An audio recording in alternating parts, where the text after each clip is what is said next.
So hello everyone, welcome back to another video. और friends, जैसा कि आपको पता है मेरा एनटीपीसी का एग्ज़ाम जो है काफ़ी नज़दीक है और देखते हैं कैसा एग्ज़ाम जाता है। और बाकी जो मैं आपको रिव्यू जो आके शेयर कर दूंगा। और आज हमारा लेक्चर नंबर 8। तो चलिए डिस्कस करते हैं आज के कुछ इंपॉर्टेंट क्वेश्चन। और फ्रेंड्स, अगर आप चैनल पे फर्स्ट टाइम विजिट कर रहे हो तो प्लीज़ चैनल को सब्सक्राइब कर देना और वीडियो को लाइक कर देना। तो चलिए डिस्कस करते हैं आज के कुछ इंपॉर्टेंट क्वेश्चंस को। x 12.8 और 64.8 का माध्यानुपातिक है। यदि y की वैल्यू यदि y 38.4 और 57.6 का तीसरा अनुपातिक है तो 2x और y का रेशियो क्या आएगा। ठीक है, तो अगर ये इन दोनों का मध्यानुपातिक है तो x की वैल्यू कैसे निकालेंगे। x की वैल्यू डायरेक्ट इनको अंडर रूट में गुणा करते हैं तो 128 12.8 इंटू 64.8। इसको कैसे सोल्व करेंगे। देखिए, इसमें पॉइंट इधर आ रहा है, इसमें पॉइंट यहाँ आ रहा है।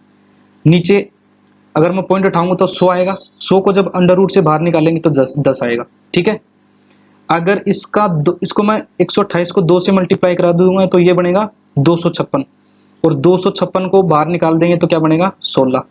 और इसमें से 2 निकाल के मैंने इसको दिया था तो ये आधा यानी कि 324 बनेगा। और 324 कितने का स्क्वायर होता है आपको पता होगा, ये 18 का स्क्वायर होता है। ठीक है, तो x की वैल्यू तो अपने पास में ये आ चुकी है। इसी प्रकार अपन y की वैल्यू निकालेंगे तो y क्या है 38.4 और 57.6 का तीसरा अनुपातिक है।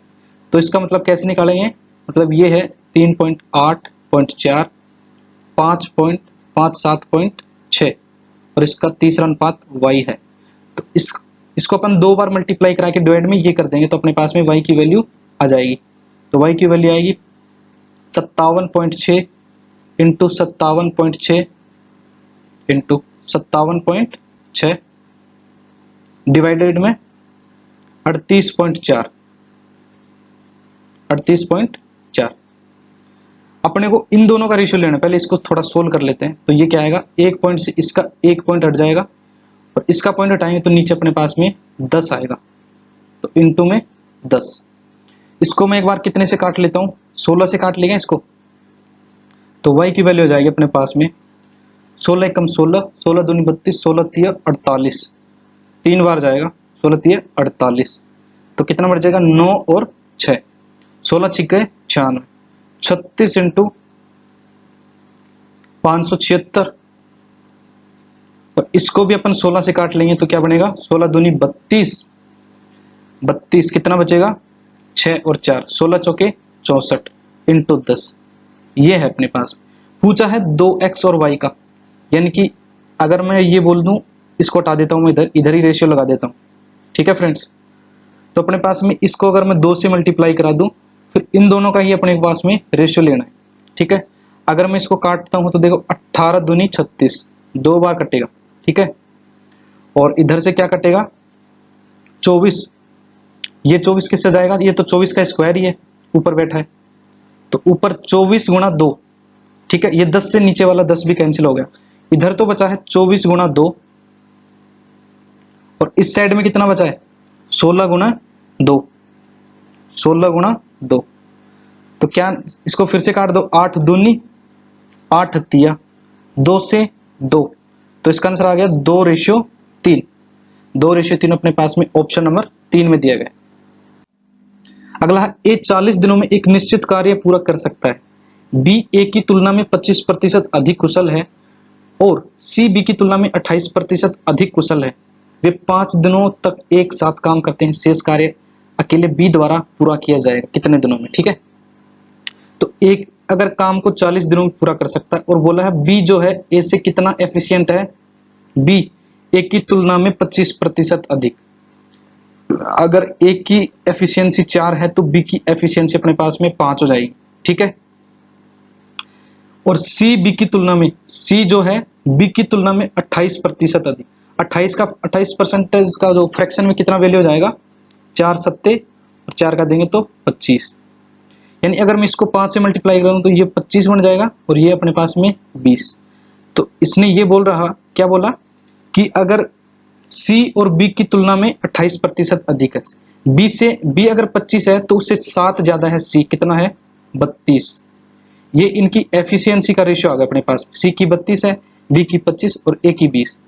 बोला ए 40 दिनों में काम को कंप्लीट कर सकता है। अगर ए 40 दिनों में कंप्लीट काम को कर सकता है और ए की एफिशिएंसी 20 है, तो अपने पास में ये टोटल वर्क निकल के आ गया, कितना आ जाएगा ये 4 दूनी 8 यानी कि 800। ये टोटल वर्क अपने पास में निकल के आ गया।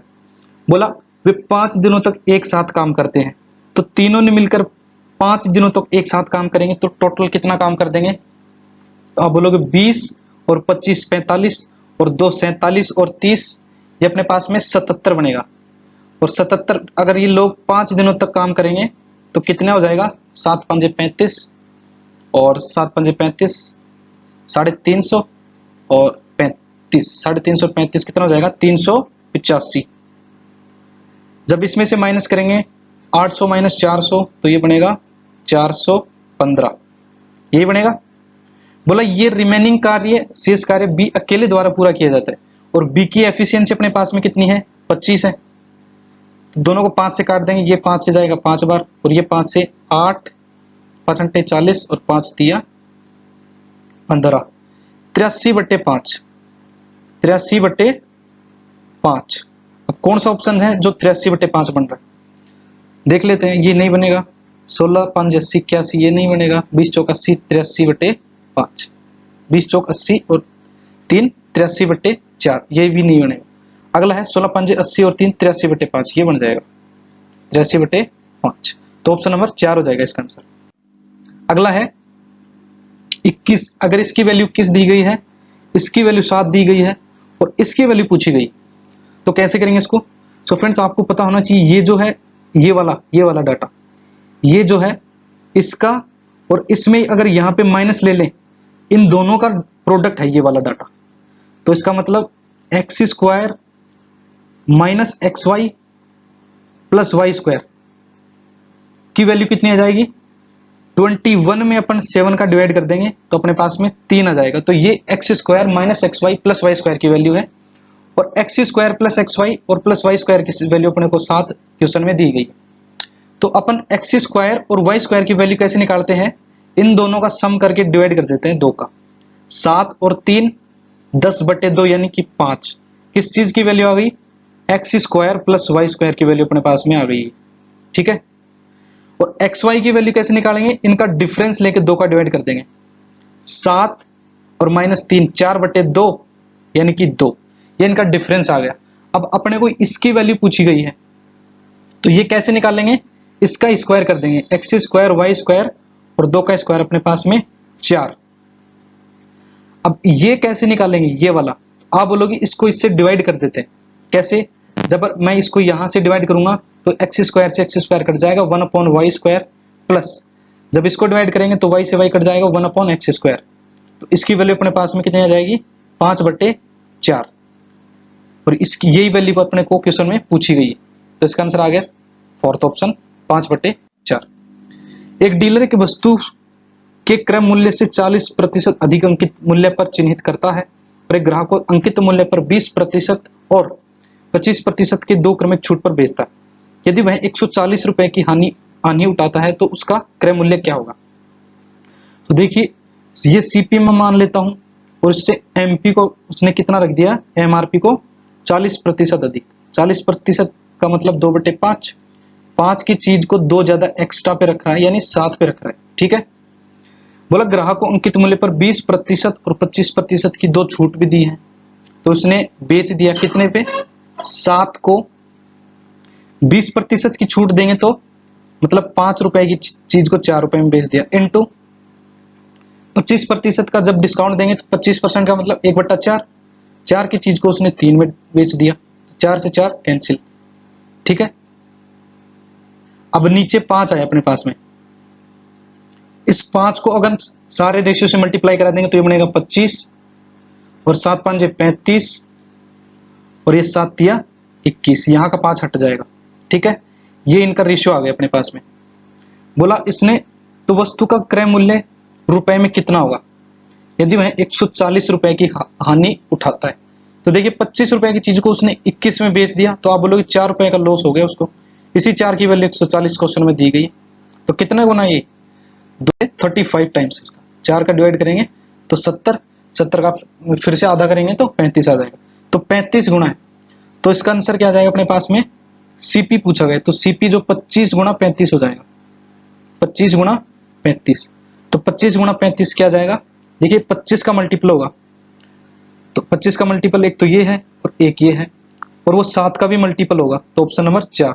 ये तो 7 का मल्टीपल है ही नहीं, तो ऑप्शन नंबर 4 ठीक हो जाएगा इसका।